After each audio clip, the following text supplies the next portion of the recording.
Vijayawada MP Kesineni Nani Lok Sabha సభ్యత్వానికి రాజీనామా చేశారు. స్పీకర్ ఓం బిర్లాకు రాజీనామా పత్రాన్ని మెయిల్ ద్వారా పంపారు. స్పీకర్ ఫార్మాట్లో రాజీనామా చేసిన కేశినేని వెంటనే తన రాజీనామాను ఆమోదించాలని కోరారు.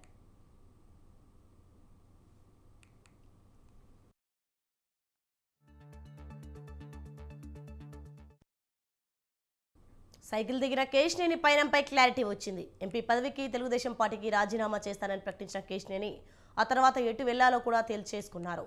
తాడేపల్లి సీఎం క్యాంప్ ఆఫీసులో ముఖ్యమంత్రి జగన్మోహన్ రెడ్డిని కలిసిన ఆయన అధికార పార్టీలో చేరేందుకు సిద్ధమయ్యారు. ఈ సందర్భంగా నాని తెలుగుదేశం పార్టీతో పాటు చంద్రబాబుపై తీవ్ర విమర్శలు చేశారు.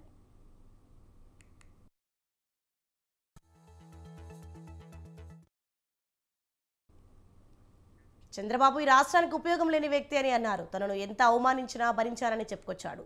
పార్టీ కోసం ఆస్తులు అమ్ముకున్నానని, వ్యాపారాలన్నీ పక్కకు పెట్టానని అన్నారు. చంద్రబాబు మోసగాడని అందరికీ తెలుసని అన్నారు. అందుకే తాను జగన్మోహన్ రెడ్డి వెంట నడవాలనుకుంటున్నట్లు తెలిపారు. ఎంపీగా తన రాజీనామాకు ఆమోదం లభించగానే వైసీపీలో చేరుతానన్నారు.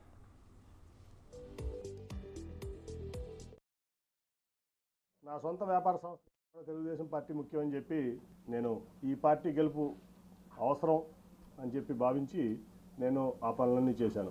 అప్పుడు అందరూ అన్నారు నన్ను, ఎందుకు నువ్వు ఈ డబ్బులు వేస్ట్ చేసుకుంటున్నావు, ఈ టైం వేస్ట్ చేసుకుంటున్నావు, ఈ పార్టీ గెలిచేది లేదు, ఏమీ లేదు, ఈ చంద్రబాబును కూడా ఎందుకు నమ్ముతావు అని చెప్పి మా సొంత సామాజిక వర్గం వాళ్ళే ఆ రోజు నన్ను మందలించారు. మరి ఒక లక్ష్యంతో నేను దిగాను. ఆయన గెలిపించుకోవడమే నా లక్ష్యం.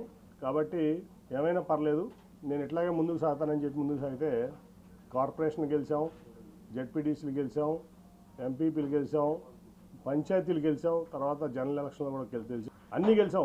జిల్లాలో అంతా నాదే బాధిస్తా. అప్పుడు ఖర్చు పెట్టిన ప్రతి రూపాయి నేను ఖర్చు పెట్టిందే.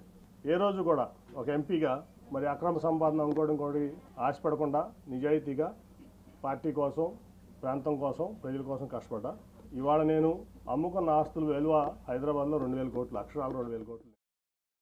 లోకేష్ గారు పాదయాత్ర ఏంటి, ఆయన ఏం రైట్ ఉంది ఆయన పాదయాత్ర చేయడానికి? ఆయన గెలిచిన ఎమ్మెల్యేనా, గెలిచిన ఎంపీనా? ఏం రైట్ ఉంది అంటే చంద్రబాబు నాయుడు గారు కొడుకు కాబట్టి ఓడిపోయినా గెలిచినా నువ్వు ఎట్లా అయినా సరే పార్టీ మీ నాన్నగారిది కాబట్టి నువ్వు ఏదైనా చేస్తావా?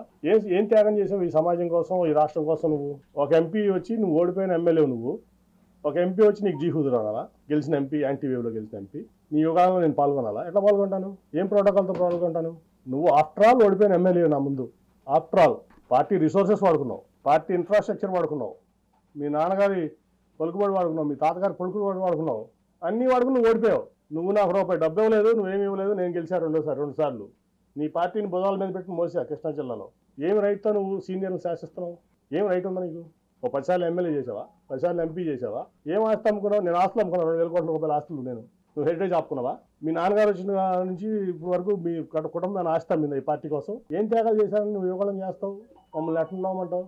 ఏం రైట్ ఉంది నీకు? సో నేను తెలుగుదేశం పార్టీకి లోక్సభకి రాజీనామా చేసి తర్వాత పార్టీకి కూడా రాజీనామా చేస్తాను కూడా మీ అందరికీ చెప్పాను నా ట్విట్టర్ వేదిక ద్వారా. నేను 2013 జనవరి 16వ తారీఖు నుంచి విజయవాడ పార్లమెంట్ ఇన్ఛార్జిగా, అభ్యర్థిగా తెలుగుదేశం పార్టీ కోసం కష్టపడటం జరుగుతూ ఉంది.